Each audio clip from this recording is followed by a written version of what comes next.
আমি এখানে গোটা মুগ, মুসুর, অড়হর সমেত মোট 7 রকমের ডাল নিয়েছি।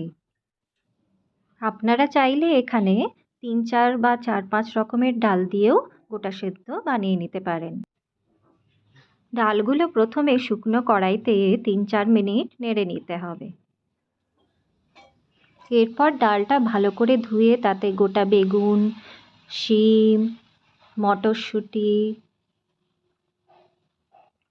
মিষ্টি আলু, গাজর, কুল সব গোটা সবজিগুলো আমি দিয়ে দিলাম। এরপর প্রেসার কুকারে পরিমাণ মতো জল দিয়ে দিলাম। আমি আগে আলুটা দিতে ভুলে গেছিলাম, তাই আলুটা দিয়ে দিলাম এবারে।